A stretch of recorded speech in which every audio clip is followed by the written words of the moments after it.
Welcome, people of the internet, to another episode of the Fell into Food podcast. I am your host, Chef Jeff Fell. With me today is Stephanie Lind, a veteran of the food and beverage industry with more than 2 decades of experience leading sales, strategy, and innovation for some of the biggest names in the business, including PepsiCo, Cisco, Kerry Group, and Impossible Foods. She's now the founder and CEO of Elohi Strategic Advisors, where she helps emerging and established food and beverage brands scale, navigate the market, and bring truly meaningful products to life.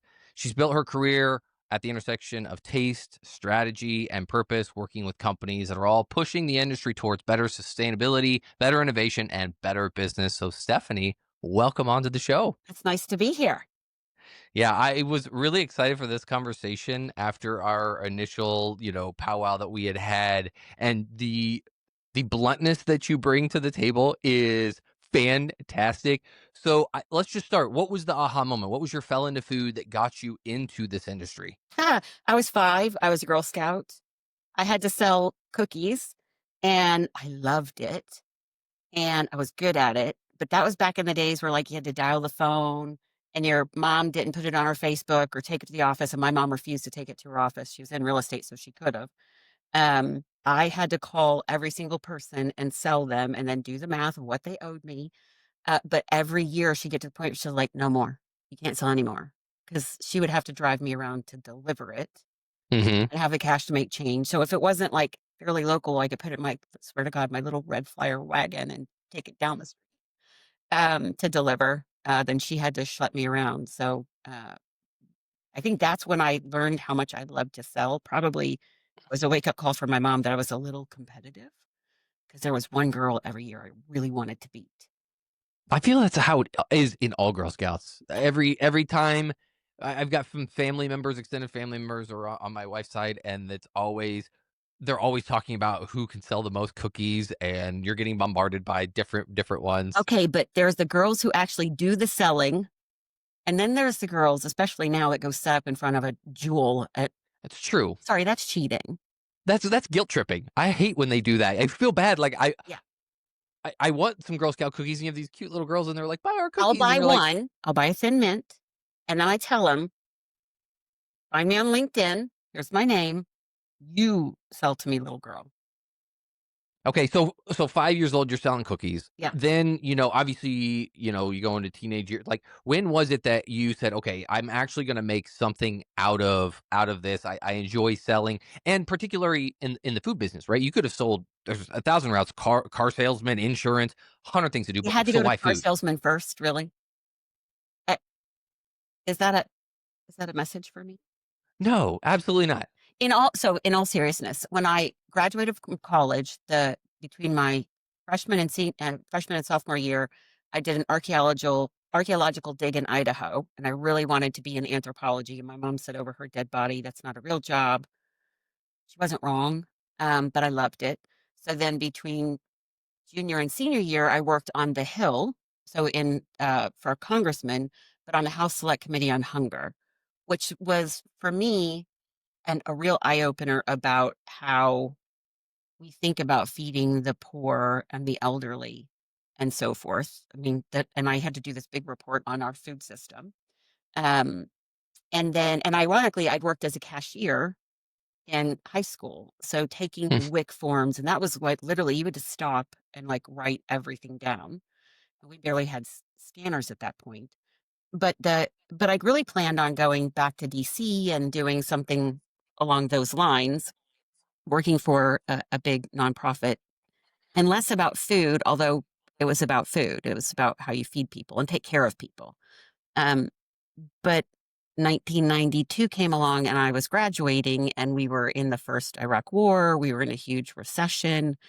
Nobody was getting jobs. And I actually got a job at Frito-Lay. So my first job out of college was on a truck at Frito-Lay. And ironically, it was called a sales job, but really it was like I drove around a little mobile warehouse that I had to stock every day and sell from. And I loved the supply chain plus sales piece of it. So there's kind of this thread that goes throughout my career. Um, but I don't think I really realized how good I was at selling until I went to Nabisco, which was my next job in food. and I had the customer that nobody wanted to deal with. No one. And I got it, and I was a little account rep, and I was like 23, 24, and I put together a program that everybody told me it would never work. I wouldn't be able to make the financials work. Basically, I created my own EDLP program, kind of like what the big guys were doing for Walmart. But it was a combination of having to do the strategic thinking of like, this is one of our biggest customers in the area. And the guy I'm calling on You could say it. It's okay. he's an asshole. Um, you would he would literally Wednesday was the only day you could see him. He would line you up in the aisle of the store, all the vendors, and didn't get an appointment. He would call you and it'd be like, hey, Nabisco. So I got called right after one of the beer guys in Frito-Lay after he read them the riot act because he had a little office that was glass. So literally the customers could hear it too. I mean, it was just nuts. It was like 7 a.m. And after leaving that store sobbing in the first one, I was like, again, I'm competitive. I think a little bit of it, don't tell me I can't because I'll figure it out.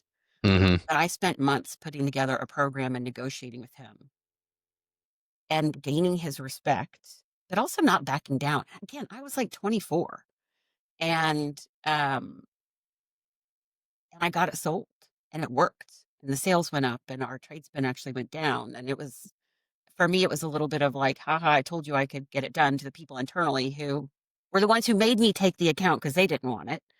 Um, but also just to myself again, if you're sit down and you're thoughtful about what the customer needs and what they're trying to accomplish. And then when you're working for a manufacturer, you like it or not, you have guardrails, right? There's a system you're working within that doesn't always make sense. Not every company is customer friendly. And I'm at the point now where if they're not customer friendly, I'm not interested in as a client today or back then. Hmm. That's just not for me because it should be a two-way street. But I love puzzles and I love logic problems and really sales. If you do it right, it is a, it is a puzzle. It is a logic. Yeah, it truly is. And I want to go back because you Sorry, said, that was a long answer. no, you're Like fine. therapy. 23 at 23 to have the courage to want to say, I'm going to do this. Because I remember when I was 23, I got into the industry late. I was like 24 when went back to culinary school and started my food career. So I was nervous as shit going into a kitchen. Yeah. What gave you that courage? Do you think it was because you've done some sales earlier in your life, or was it a product of your environment? That's a good question. It's pretty interesting. So when I was in high school, my mom she started in real estate and then she moved over into selling ads for the local CBS station. And she was really good, really, really good, like one of the top in the nation.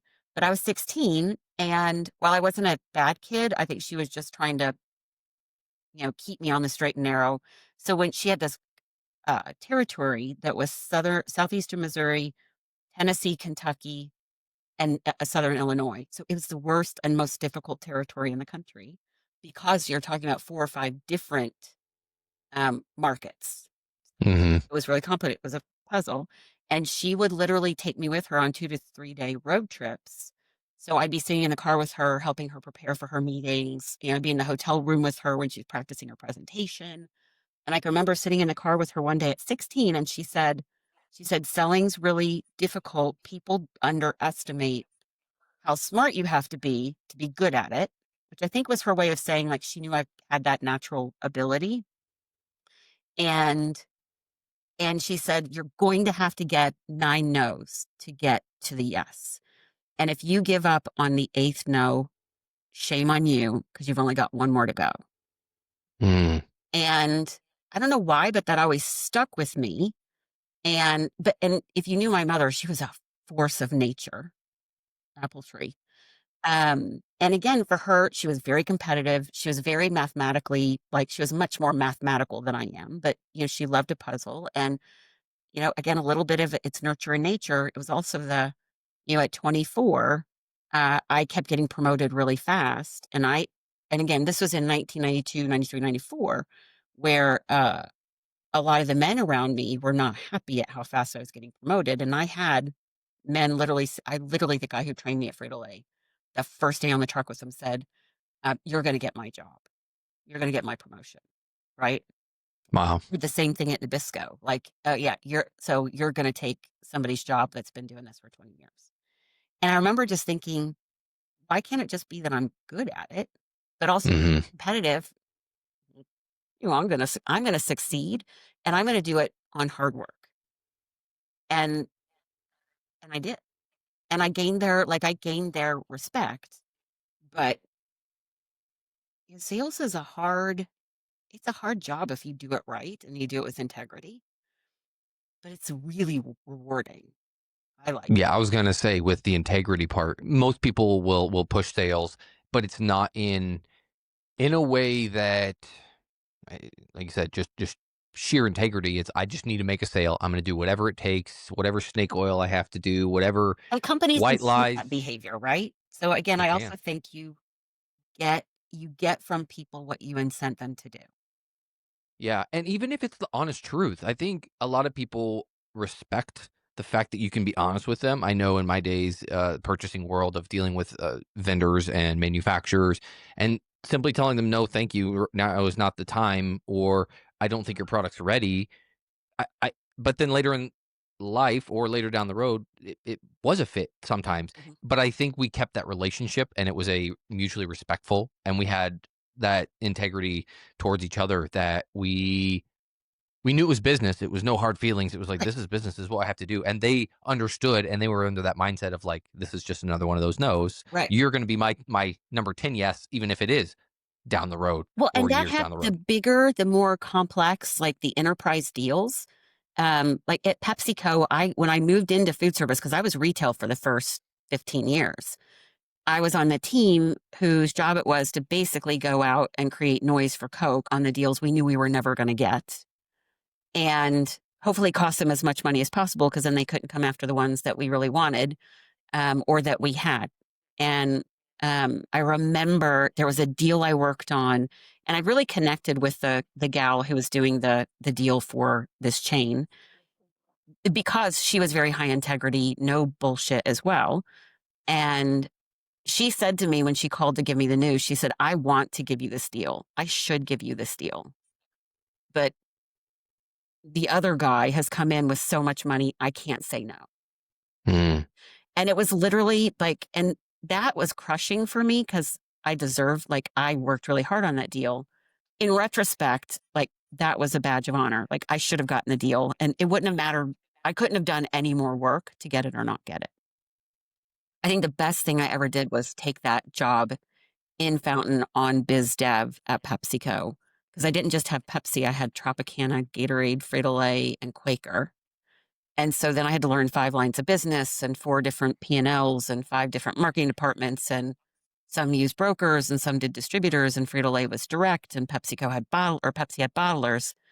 And that's where, like, if I just stayed with that job or that kind of selling job, I could have made so much money. But and I enjoyed it. But working for big companies just wasn't, and I didn't know it yet, Hmm. just wasn't a good fit for me. And at what age was that when you were still at PepsiCo? So I was there from the time I was I was there from Frito-Lay 22 to like 23 and a half. And then I went back through the beverage division through the Lipton partnership, which was a JV with Unilever, which was really interesting.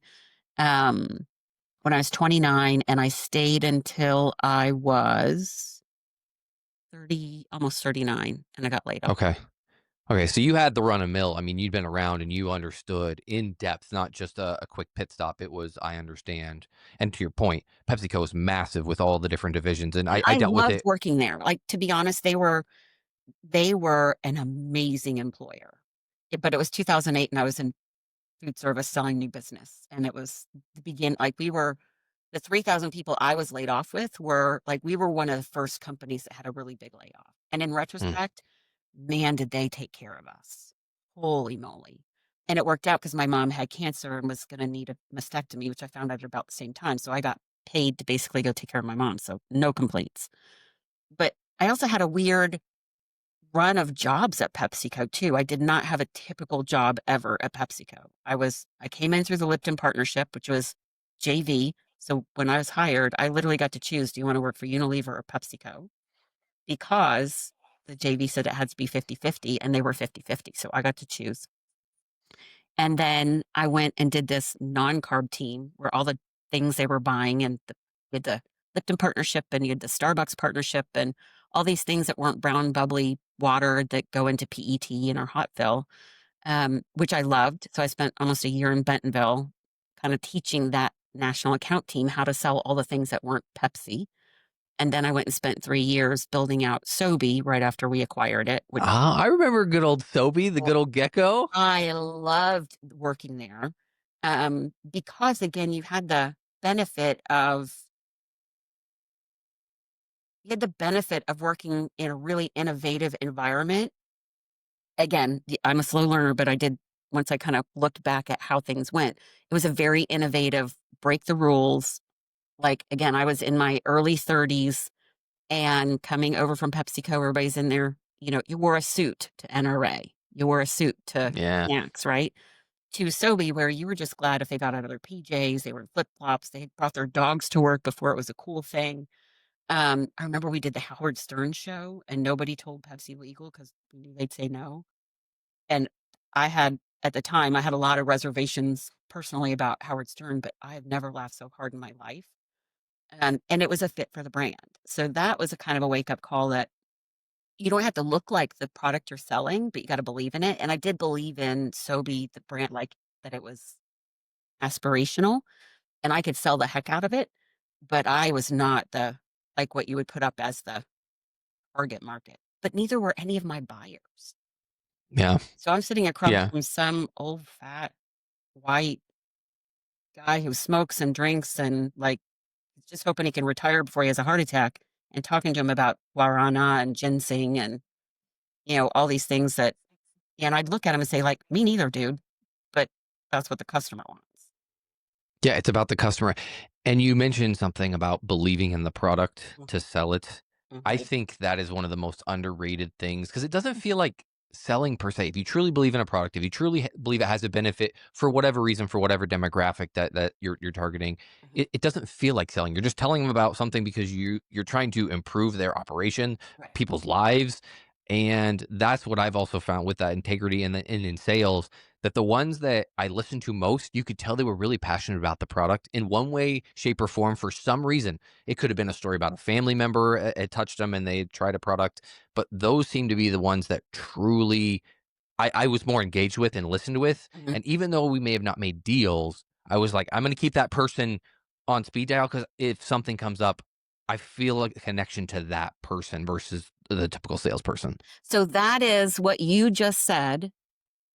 Like, I really connected with that brand or the person or the story, but we didn't necessarily make a deal. That is exactly the problem in food service with emerging brands Hmm. because they don't, instead of targeting who they should target, in a lot of cases, they're just targeting whoever the last person said they should target or whoever they can get on the phone. And they spend a lot of time talking to people who are never going to buy. Hmm. And I struggle with it because what I know is they're losing money and they're losing time chasing targets. I'm not saying that that wasn't you in this case, but I see this with brands that come in all the time and they're like, well, I just want chain accounts or I want you to get me into Dot or fill in the blank. And I'm like, that's great, but that's not going to happen. Yeah, let's go into Alohi in a second. I want to touch on Alohi. Alohi, You're a sorry, my he. apologies. Alohi. Alohi, Yeah, not hi, he. exactly. Um, Thank you. Or he he. Um, so you made a stop at Impossible Yes. But before Alohi. no, No. no. Okay, so this was after. Yeah. So I founded Alohi in 2015 after throwing a temper tantrum and saying, I'm not working for any more assholes. I'll be the only asshole I ever work for again, even if I have to eat government cheese.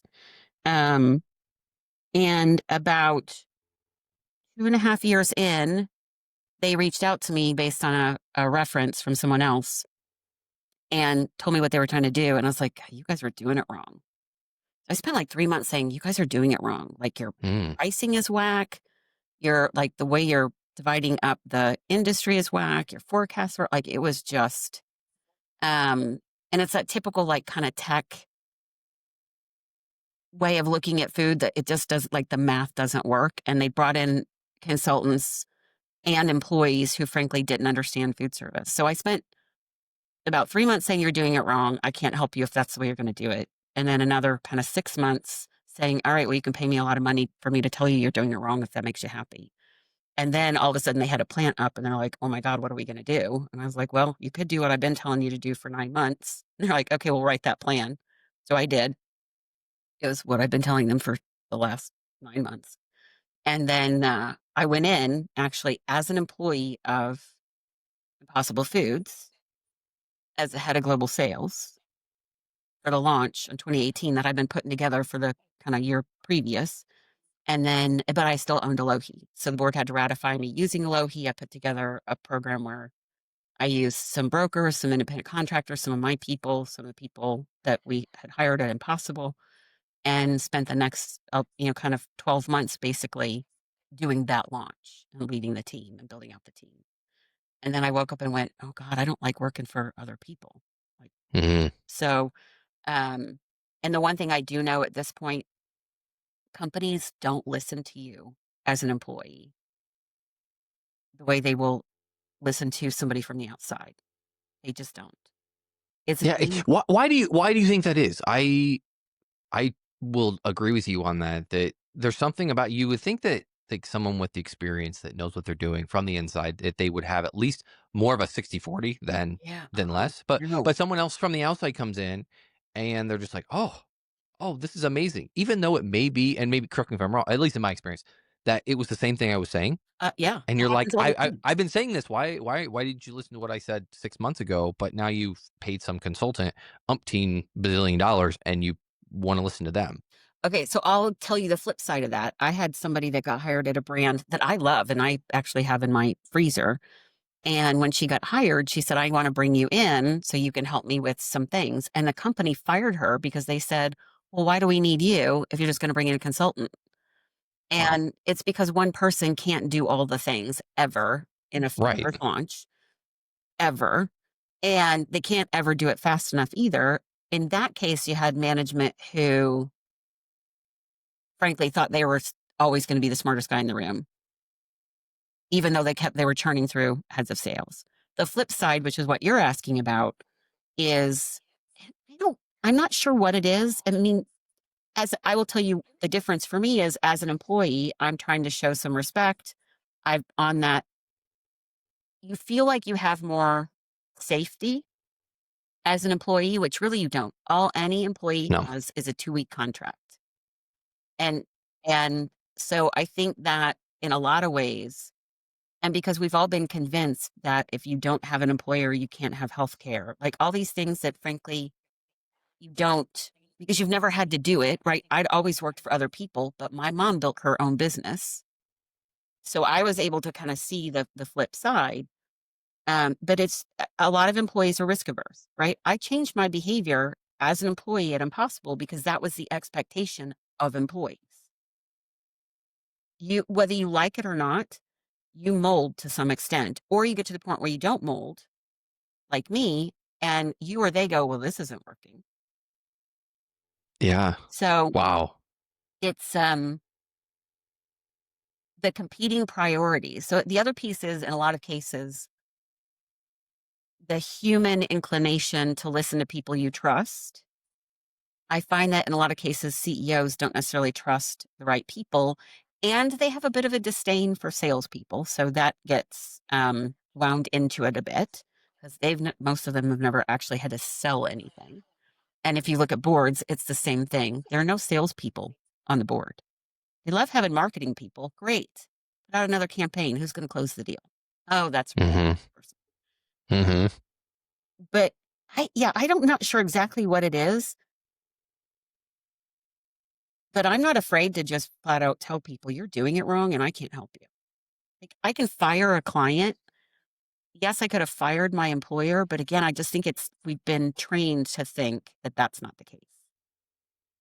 And especially as Yeah. you get older, because when I was younger, like, and this was before like we were really using the internet, recruiters knew who I was at 24, 25, 26. So I would get phone calls on my home phone because we didn't have cell phones. But as you get older too, and I think you have other responsibilities, I think you also become more risk averse, which leads you to maybe not speak up the way that you should. And at the end of the day, I've been fired twice, and in both cases, I knew within 2 months, like, this is not a good fit for me. Mhm. They said they wanted is not what they will actually tolerate. But in both cases, I was in a high profile job and I had been relocated. And if you relocate and you leave, you have to repay that. And that could be $100,000 ticket. So you have Yeah. to wait for them to fire you. Like, or you have to find another job and that employer has to buy out your contract.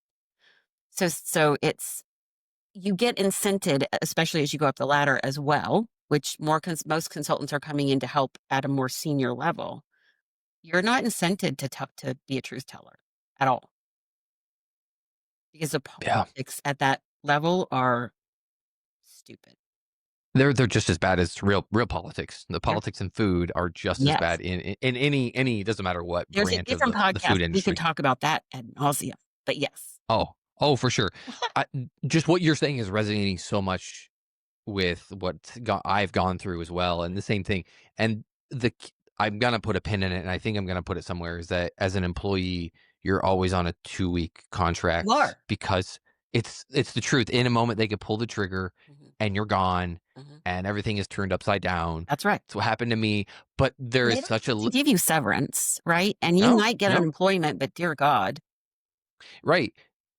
And it is a scary unknown, going on your own, trying to figure it out, the ups and downs of where's the next meal gonna come from, where's the next paycheck gonna come from. You're clawing, you're scraping, you're trying to figure it out, but there's something liberating Oh. about the fact that no one's thumb is on you. Yes, you may have clients Mhm. that you're working with, but usually there's some sort of mutual agreement between you and your clients of what the work scope is going to be, timelines, time frames.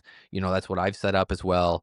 And it's so much more liberating when it's like, hey, can you do this and this on this date? No, I don't have to tell you You yes, can't make me.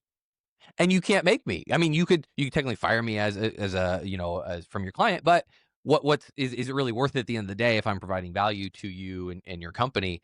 But yeah, that freedom to do what you need to do when you need to do it. And again, as me having a family, it's been so much easier when the kids things happen and I need to Mhm. take care of them, or it's hey, I need nope, the afternoon I need to be off. There isn't someone saying, too bad you don't Right. have sick time. And by You're the gonna way, be here. everybody's returning to office or else. Even though we let you move 4 hours away, now you gotta move back or do a 4-hour commute one way.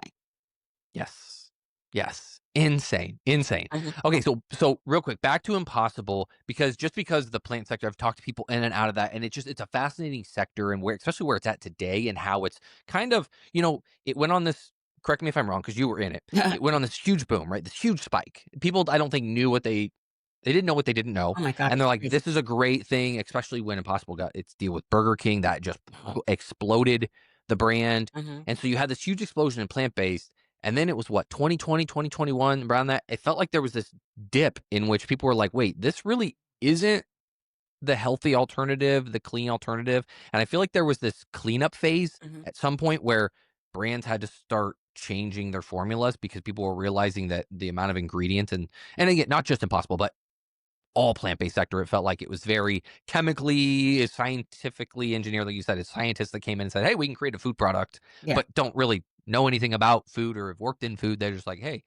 it's kind of like robotics in food. Mhm. Is a lot of these robotic machines, they're all these engineers, Mhm. but they've never worked in food. They're like, I can create a machine that can make a hamburger for you. And it's like, okay, great, but have you ever worked in food? And they're like, no. well, Oh, yeah. then how do you know what kind of hamburger machine you should be making? They just Yes. they just do it. And then they belly up because they don't know It's how it applies to the real world. yeah, it's, just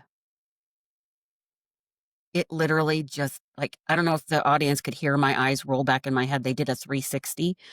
But, um, so what happened was you had kind of the rise of plant-based in about 2016. And the reason for that is Bill Gates started getting involved, and you started having the Google and Yahoo. You had all these people, making money and cashing out and starting to need to invest. Hmm. And a lot of the big tech guys they weren't necessarily vegan, but they were looking for a place to put their money. And so brands like Hampton Creek were getting funded. And then brands like Beyond and Impossible were getting funded. And those are the ones that everybody saw because they had the Bill Gates money. They had the big, overseas sovereign funds putting money in, and not just like $1 million, 100 million, 200. It was too much money. And so in 2016, 2017, people were starting to become more aware of a plant-based diet.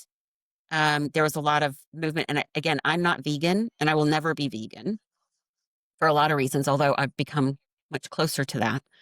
And there was this war amongst what people didn't see underneath was fascinating. There was this war between PETA and then kind of some of the plant-based companies. And then you had the meat companies. Like I had to be trained. Like I went through an extensive PR training because they would ambush us at trade shows. Like you never knew where, and we were getting invited to speak all the time, but then you never knew who was going to send somebody. And it could be PETA or it could be the meat lobby. I mean, it was nuts. So a lot of what undid plant-based, frankly, were all the mission-based investors who put a lot of money in to founders that should never have gotten money in the first place or should have gotten it um, in a certain way. And then they hired a lot of people to sell the product and market the product who were going to, like, I remember taking people from Impossible into Cisco to meet with Buckhead Beef. And I was like, guys, they don't give a shit that you're a vegan. And by the way, they don't like that you're a vegan. Hmm. I already knew they'd cut the deal with Beyond Meat, but for me, it was more of this is what you're up against, and this is why you're not going to be successful if you don't change how you're doing things. So there was that. And then 2020 hit. So because everybody was going after restaurants because Beyond Meat and Impossible had been successful in restaurants, Hmm. that was everybody's go-to-market strategy. Well, restaurants closed and plant-based meat did not hold up for delivery. So you had a lot of guys that sort of went under, but you also had a lot of guys that got a lot more funding in 2020, but you just didn't see the activity. 2021 and 22, things didn't rebound as fast as everybody would have liked in restaurants because again, we kept having different strains and lockdowns. But what really nailed the coffin was 2023 with Silicon Valley Bank. And that happened at Expo West because I remember I was supposed to have a big meeting and that client brought it up like 2 years later. Um, "Hey, you were supposed to meet with us." I'm like, yeah, I had a client who literally had every penny in Silicon Valley Bank and weren't going to make payroll. And that included our check. So I had a priority. It was not you. Right, right. But that crashed the system for the products getting funded. It was That makes a lot of sense. it was an excuse for those investors not to put money in. And that forced the reckoning as well. You also had a lot of big companies like Tyson had that Tyson Ventures. Tyson Ventures had money in Beyond Meat and New Way Foods. That was one of our clients. They had money in a lot in one of the cultured meats, cell cultured meats. But what really undid that space was nothing to do with whether or not it's healthy. That's some bullshit. It was the infighting underneath. It was who was getting funded and why. It was watching some brands get funded and funded and funded that shouldn't have been funded after the first time they got funded. And then other companies who had amazing products who couldn't get off the ground because they couldn't get funded because they weren't part of the cool kids. They didn't have a tech background. They weren't in San Francisco, whatever the reason was. So uh, I'm going to write a book someday. I'm not sure if I'm quite far enough away from Impossible for them not to get their panties in a twist. And it's not just about Impossible. I mean, I've talked to just about every cell cultured and plant based company out there. And to me, it wasn't the brands, it was some of the founders, but it was more the investor set and the mission-based investors Mm. and how they thought about investing and where they put their money and then how they managed those companies. I watched a couple go out of business because of how, and there was in particular one group of VC would Hmm. basically force them to do certain things or not do certain things and hire certain consultants or not. And it's egregious. But you know what? That's venture capital. I mean, again, VC gets a bad name. There's some great VC out there. There are some really good ones. But anybody coming into food that doesn't understand food and they're investing needs to be at the board meeting to learn and listen and provide value on things that don't have to do with selling and marketing food, because it's not the same. It's Yeah, and that especially transitions a little bit right into Alohi and what you're doing now, ooh, right? yeah. Um, you realized, okay, corporate wasn't probably your route. You realized Mhm. that, I'm assuming after the PepsiCo layoff, um, or you had time to Oh, think no, I about did it. 4 years in food service distribution. So you're still after Yeah, that. So again, you're just like, "Oh my god, I have to pay my mortgage. How am I gonna pay my mortgage?" It doesn't occur to you that you could like, I didn't know what a consultant really was. so then what made you say, okay, I'm gonna go out and create a consultancy? Did you already have a plan in mind, or is it like most of us No, where we think we know what we're gonna do and we're just no, trying to build it as we go? mm-mm. I went true story. I went to an interview in Tulsa, Oklahoma, to be SVP of sales and marketing for a really cool company in electronics, where I was gonna get to stand up e-com and do all they wanted somebody who understood distribution, that and I'd done some e-com at my last job, and I walked in, and it was me and 6 60-plus-year-old men in suits with a Bible on every end table, and I was raised Christian, so it's not about that, it's just I looked around and I went, "Oh my god, I'm gonna have to take a job and move to someplace I don't wanna move and where I don't know anybody, which means if this doesn't work, I have to move again, to try to fit into a place that I'm not gonna fit in." And, I was gonna be like 44, I was just turning 44, I think, 45? Yeah, just turning 45, and I was like, "Yeah, I can't do this anymore." It literally almost killed me at my last job. They thought I was having a heart attack at my desk. It turns out it was stress, so it was close.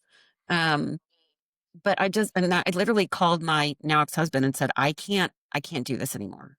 I can't take this job because it's a big paycheck and it's a nice title and all the things. I can't do it." And I said, "I am starting my own business. I have no clue what I'm gonna do, but I know a lot of people. I know a lot about food service and retail and now industrial and distribution. Maybe I'll just be a salesperson for hire, but I can't do this anymore." Well, So it was less about I had a dream, and a plan. It was more, I literally just said, "I cannot do this anymore."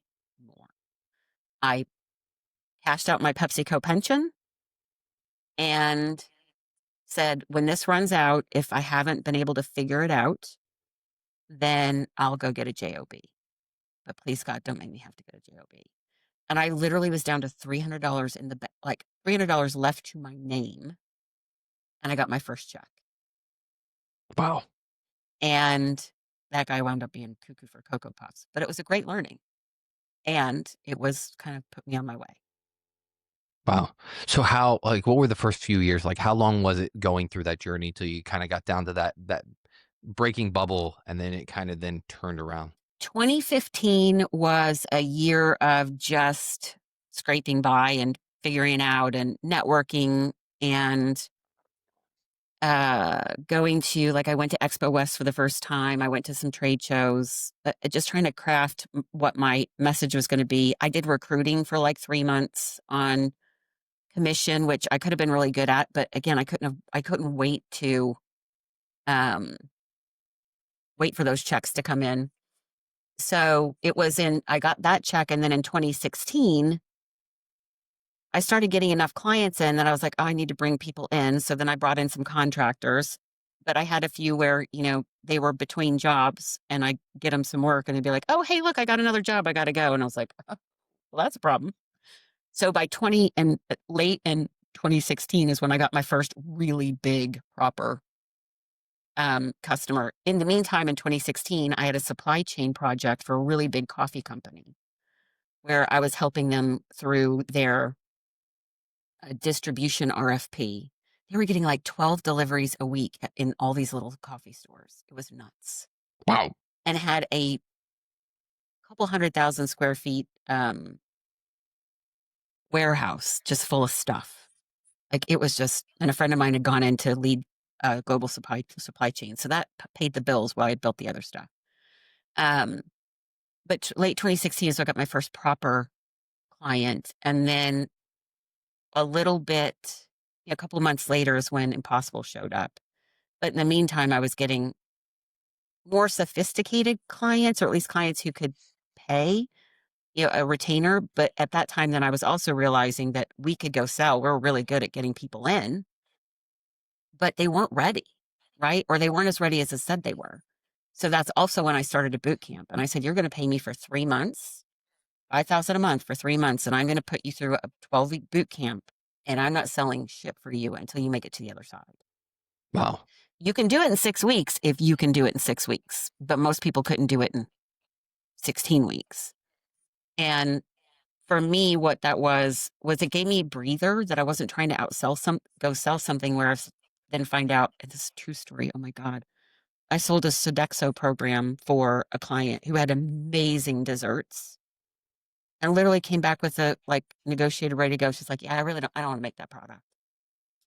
I want to sell them this thing instead. I was like, oh my God, that is not how this works. No. And another client I got into Dot Foods, and then they asked her for her first order, and she didn't ask us to help her craft that.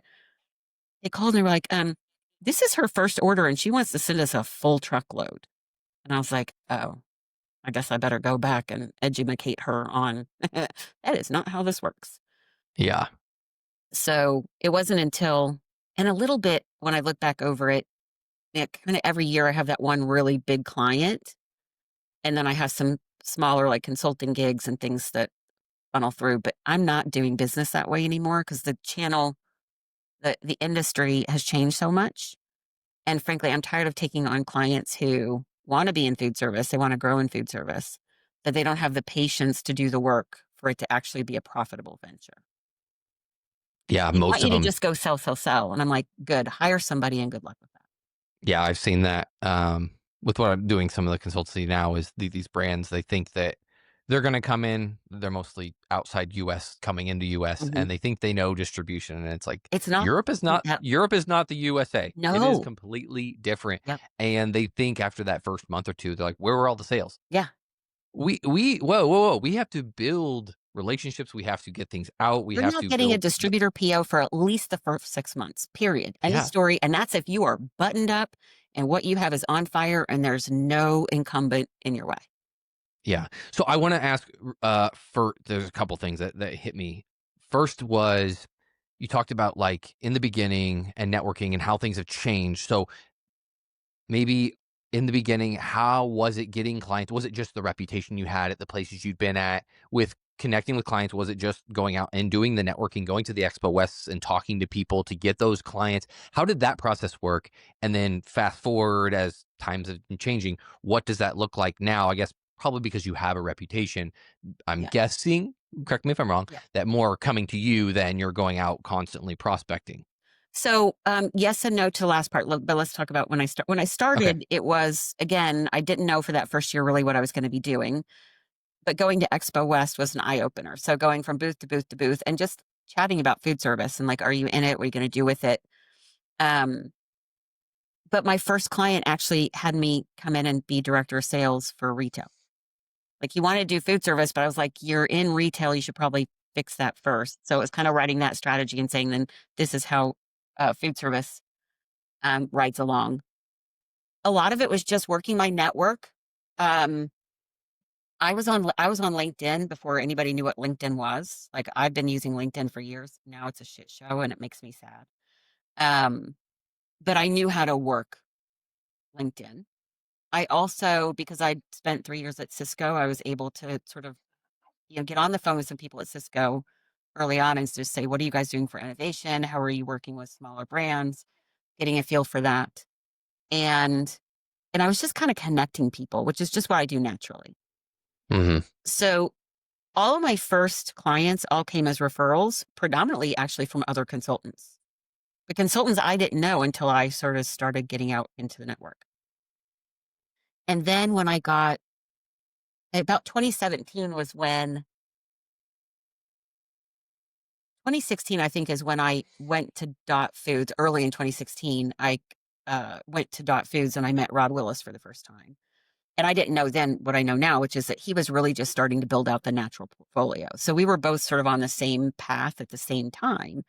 And because I could sit down and talk to him about distribution, which is what they do, and Right. how to get emerging brands ready for and into and through distribution, we really hit it off. Now, they didn't favor me over anyone else, but I was like, if you need somebody that's going to be, more sophisticated, they want to be strategic, right? They've got the money and the patience to do it the right way, then by all means, like, call me. If they just want a broker, I'm not interested because I thought then, and I still think that that model is just broken. Um, Today, it's funny because I've really gotten my business on referrals for the most part. Walking a trade show occasionally, because then I can connect with people. I can see it. I can taste it. I can listen to how they talk to people on the floor. But for the most part, it's been inbound, and I have had a lot of clients who come back when they go to a different company. Um, but today, have completely changed my model where I'm going back to working with more emerging.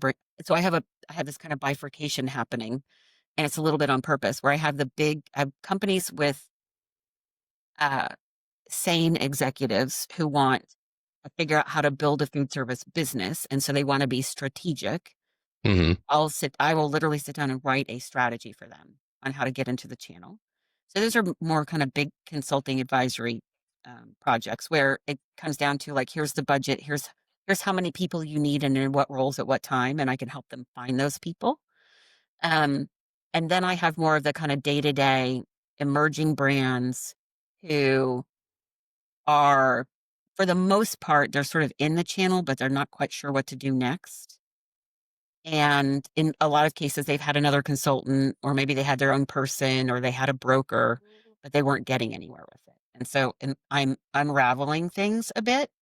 But again, rather than getting in and doing it for them, we've taken kind of our bigger consulting projects and made more DIY. I'll teach you how to do it, which by the way is kind of how I started. I'll teach you how to fish and I'll fish for you or with you while you learn. Whereas now it's more of a, like, I'm going to give you the very, very basics. So your pricing has to be right, and you've got to understand how trade spend flows. You've got to have your messaging pillars, right? You can't just come in and say, my mom thinks these are the best cookies ever. You're talking to an operator. What problem are you solving for them? And, and it's the push pull of distribution. And then the other piece is they got to get their GDSN right. So people underestimate how important GDSN is because distributors use that in a lot of cases to do their price book. And maybe explain what GDSN Yeah. is for people that don't understand all the acronyms we have in the food world. So if you've got barcodes, which you should, they're GS1 barcodes. GDSN it's someone like Syndigo or One World Sync, or now there's another one called River. There are all these different companies that basically you put your information in and they push it out to the customer. And you only need one generally, though more customers are trying to take control of that revenue stream, I think.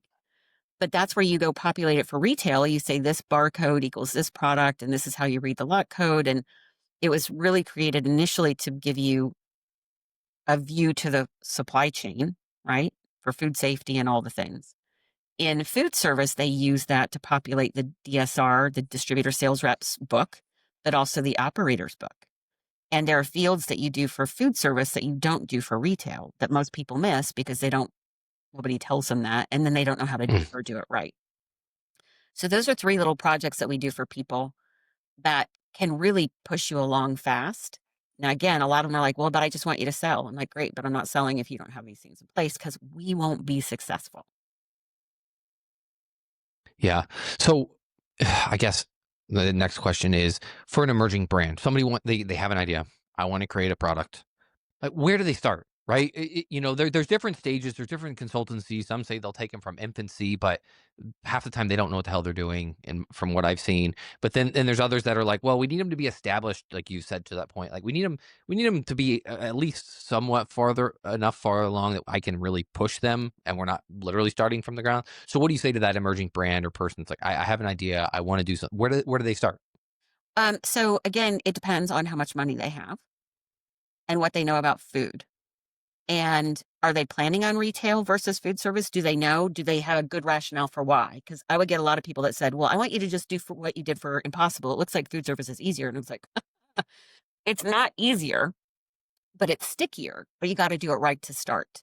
Right. So for me, like, and we've worked with brands that are 2 years out from getting their grass, like whatever their FDA stuff is done. And where we literally pulled apart everything they were thinking about commercialization and giving them their perspective from a sales point of view of you're planning today for a product you're not going to sell for 2 years. Today's trends don't matter. You need Right. what are the trends that are coming? And you better find somebody who's good at calling those things, or at least giving Mm. a way to think about it. So for us, I'll start with anybody anywhere from like I have an idea all the way up to we've worked with some of the biggest food companies in the world because what we do is say, where are you today? What's the problem you're trying to solve? And then how can we help you think about it and or execute against it? For somebody who's just getting started, and again, I think there are a lot of people who do commercialization work and new product development work that do it in a lab and report out a product. And then there are all kinds of things that happen. And eventually they talk to somebody about sales. And if they just talk to us first, they might have produced a different product. They might have created a different forecast. They may have said maybe no to food service or like, we're all in, but we got to do these things first. Mm. I think one of the things that's most frustrating for me as a salesperson and dealing with these brands who have a finite amount of time because they're small teams or they have a finite amount of money runway is that they don't actually talk to somebody who knows what it's going to be like to sell the product, any product, into the channel. Because your channel choice up front is critical to your packaging, your pricing, salespeople, like when you start and how you start, who you're talking to. And a lot of brands that are trying to get funding, they use PR to get funding, but that PR can create whiplash for them as they start to sell. I encountered that with Impossible as well. They were a PR machine, but dear God, some of that PR was like, I don't care what you're trying to tell the investors. You're in market now, and like that won't flop. Like, Yeah, and maybe give a quick definition too of channel. You said channel quite a few times, and I don't know that some know what that actually means. so when you sell, so you'll hear the term omni-channel, that means all channels. But effectively, if you're selling a food or beverage, or you're selling anything that's going to go to a retailer or um, a food service operator, right? You're going to sell either through retail, right? So it's grocery stores, mass, drug club, right?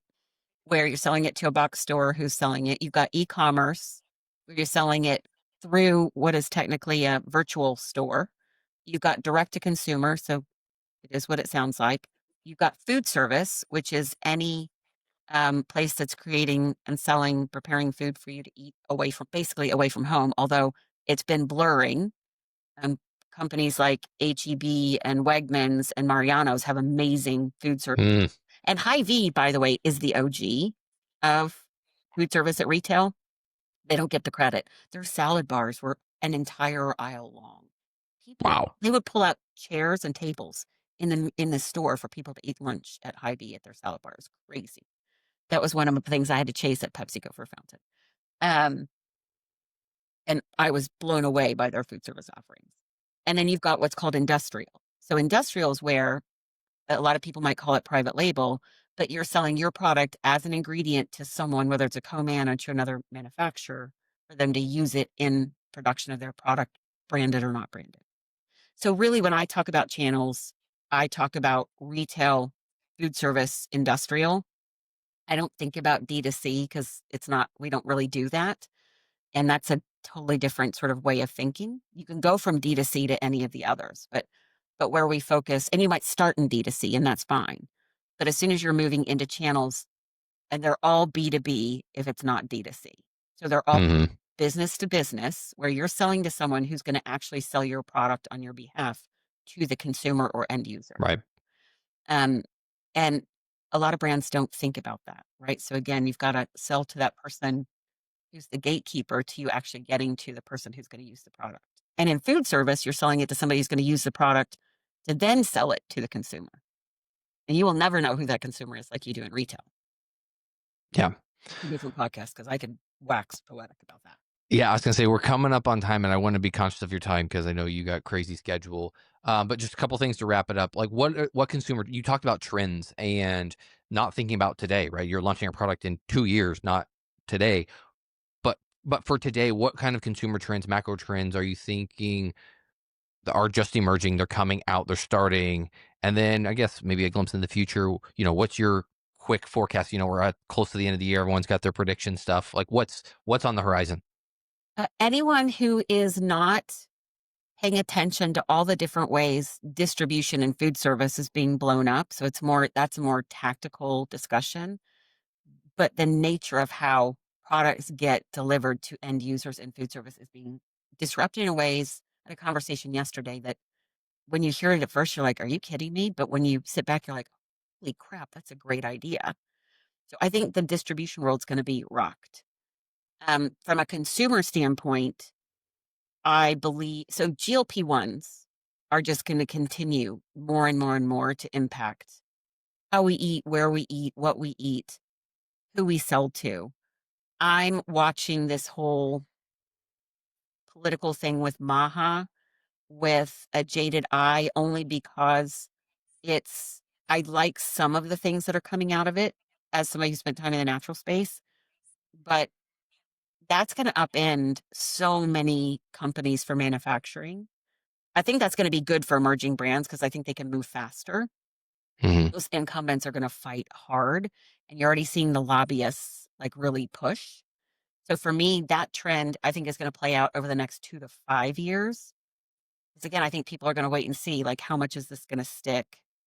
What are the things like Coke going to the Mexican Coke thing, right?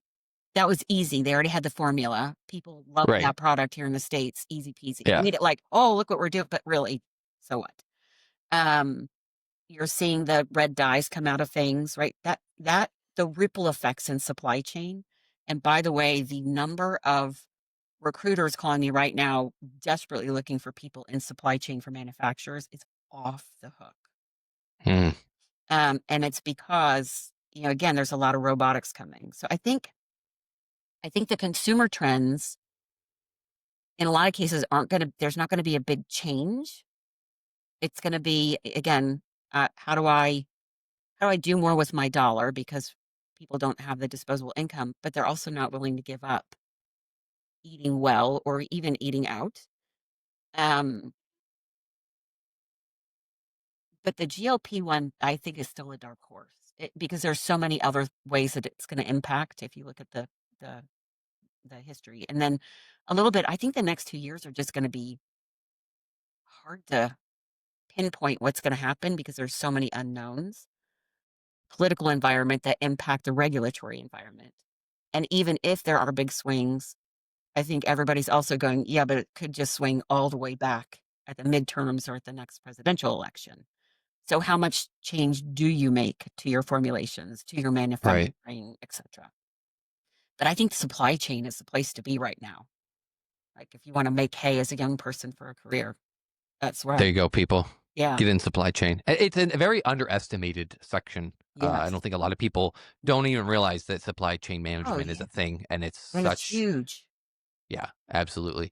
Okay, one last. We're talking trends. The natural food section. I've talked to a lot of people lately, and it seems like everything's trending in my talkings that it's going back to like the old school ways of like truly natural food, like just real food that's really grown. Mhm. So that type of thing.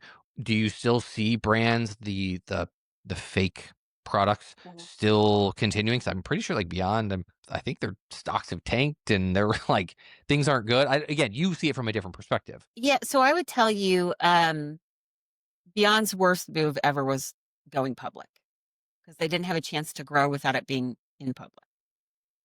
I think that, again, I think you're going to have this delineation between people who have money to spend and people who don't. And I also think you're going to have this delineation between those of us who are of a certain age, so kind of Gen X up, thinking very differently about our food, which ironically we grew up on shit food. Um, but Gen Z, from what I'm seeing so far, they're willing to Like, they want to buy the experience. Mm. So I'm curious to see how that shakes up with like real food because, by the way, also, if they don't learn how to cook, then they're going to be eating a lot of packaged foods.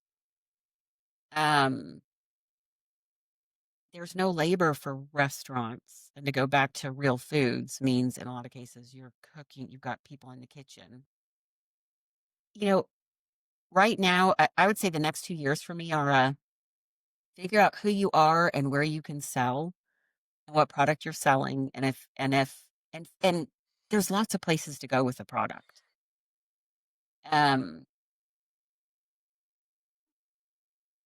but I think there's too many other unknowns, again, politically, economically, from a regulatory perspective for really big movement. And I think the consumer is sort of part of that as well. I think you'll see big companies making moves that are easy and are Mhm. a PR moment.